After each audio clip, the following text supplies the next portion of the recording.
to all residents, numerous mysterious disappearances are shaking the region. Witnesses report disturbing noises, strange silhouettes, and unexplained lights in the woods. Authorities advise staying home after dark. Deep below the surface, vulgar atrocities defile the soil, spilling out into the rolling hills and streets that stretch to no end. Lock doors and windows, and report any suspicious behavior or events immediately. The situation remains critical, and no explanation has yet been found.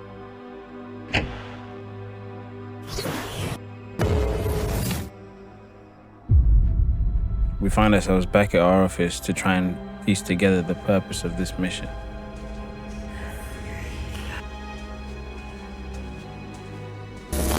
It's here that we find the next flavor of horror, an operational hazard that would not make this task easy.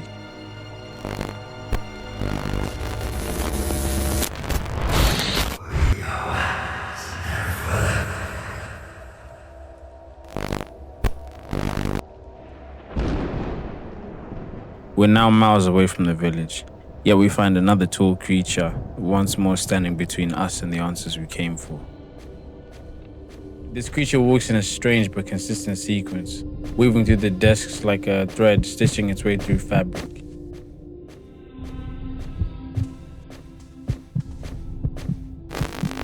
All that aside, our options remain the same. Unlock the central computer and get access to the director's office.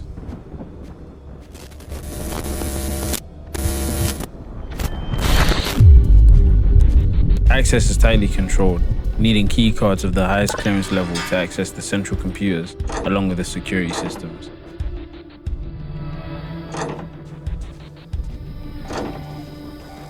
But as if fate smiled upon us, in that very moment the alarms give us one more chance. The noise will disrupt the creature's enhanced echolocation or abilities, the creature's main means of navigation. This brief window could spell the difference between success and failure.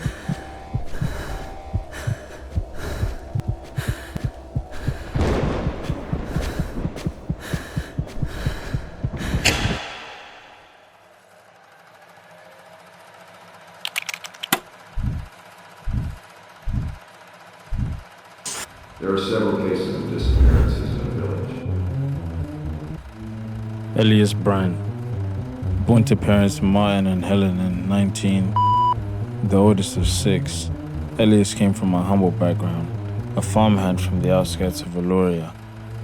In the labs beneath the mountains, his body became the framework for the future test subjects. He was only 23 when he disappeared.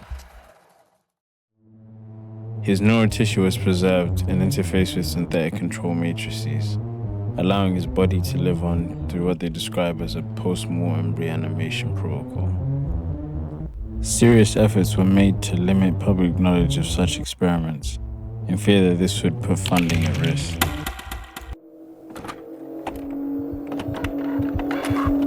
Reading this, a sinking feeling takes over.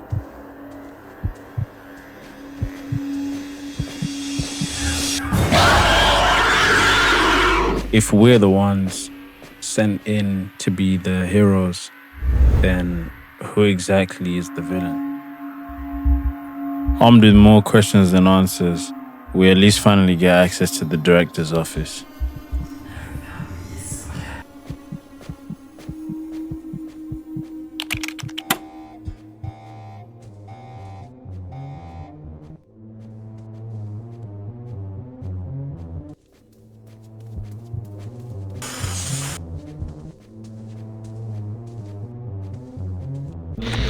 Capture as many people as possible to make them into bio-dolls, and then find out if they will be compatible with the Nightmare Project. No topic has worked yet. It's really complicated.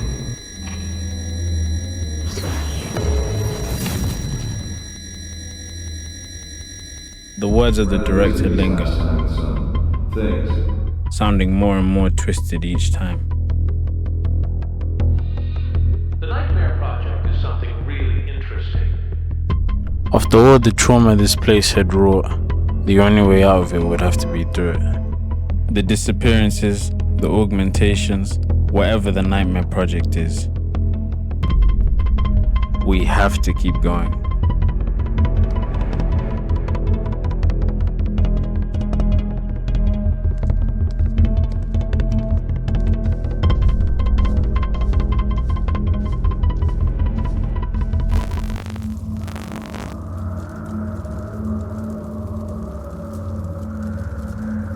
The wind is much harsher now. The raging heat of the fire does very little to stave off the piercing chill. Maybe that's because we know what we must do next.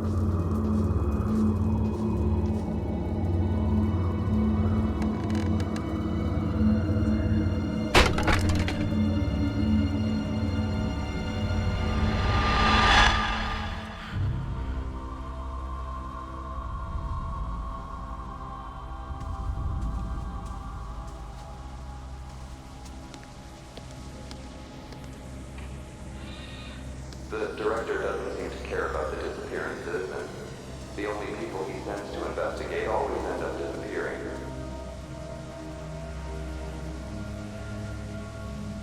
Document number 342-7A, a memorandum acknowledging the director's authorization of additional funding. Addressed to Oversight Committee Division. Documents detail the greenlighting of certain experiments, further putting the civilian population at risk. The only people he sends to investigate always end up disappearing, especially since he seems really busy for some time. We wonder what he can do. It's very worrying. After spending so long trying to find our way out of this madness, we find ourselves sinking even deeper into the miasma of despair holding this place hostage.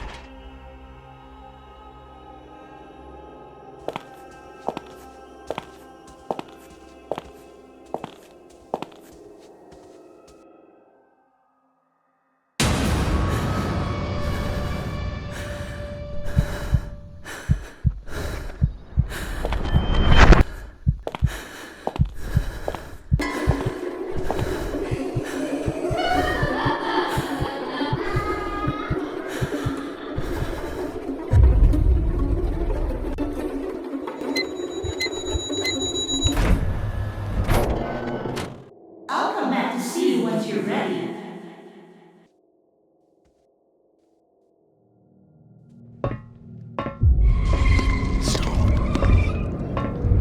You're not answering my texts or calls.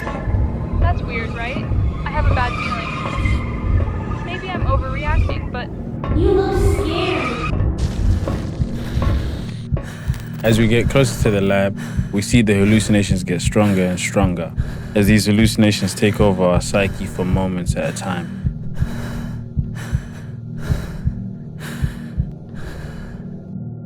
But the situation is as it always was. We have to uncover the truth behind Project Nightmare. What were even they unwilling to report to the Oversight Committee? What is it that we sacrifice so many lives for? Fortunately, or rather unfortunately, we arrive at the truth.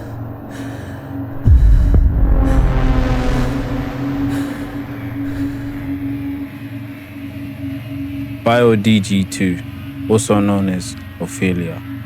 Born Clara Weiss in 19, records indicate that she's been in custody significantly longer than prior specimens, just age 3 at the time of intake. She grew to become the most stable of the biodoll experiments, exhibiting sustained motor function, adaptive learning, and crucially, the ability to communicate in structured language. She was programmed with a psychological overlay, conditioned to believe herself Ophelia, a fair maiden ripped straight from the pages of Shakespeare's Hamlet. Convinced she could reunite with her father by bringing him back into this world in the same manner as she had been. I don't know why I'm recording this, but it's already late and my parents aren't home yet. For all the scientific progress she represented, she remained incompatible. That leaves us with one question still unanswered. If Clara wasn't compatible with Project Nightmare, who was?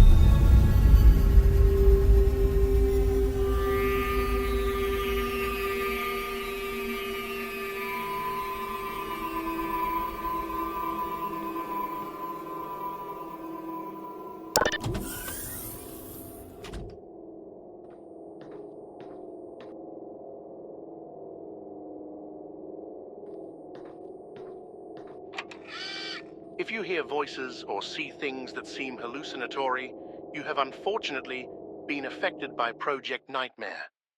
But in the storage room, there is a syringe allowing you to remedy this. Be careful. This serum is still a prototype. There may be risks, like having to face the Project Nightmare species in your head, or many other things.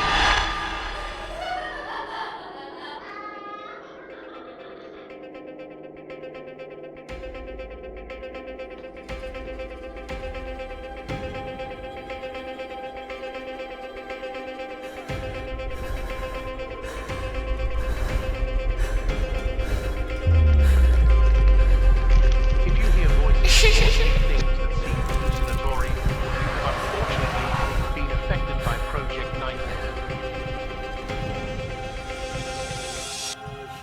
Some of the most evil forces known to man converge to realize this project's demonic scope. There is a syringe allowing you to remedy this. Be careful. This serum is still a prototype. You will become like us. Maybe Clara brought us here herself to expose this research and destroy it. You have no choice. You will become like me. If not, you won't survive.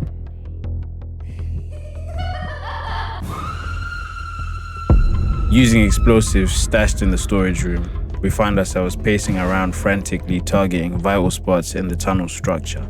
Covered in blood, sweat, and the same clothes we drove here in, this almost inspires some excitement, knowing the end of this mystery is close. When we get home,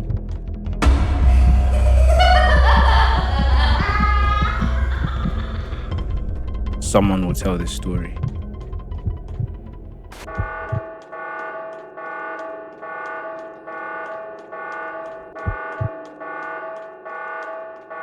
You will feel better once everything is over. You will become like us.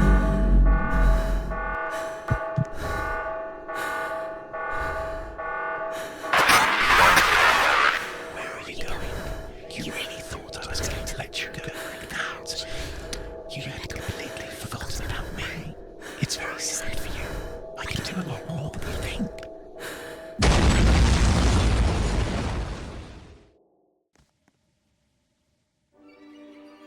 So, you want to challenge me? We're finally going to meet. With the building destroyed, the only thing left to do is face the Nightmare Project itself.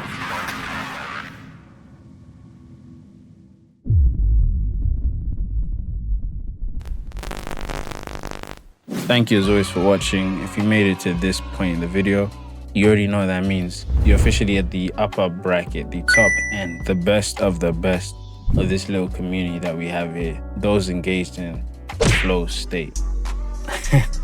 What was I gonna say? Yeah, this has been a long time coming. Working on this since May or something like that.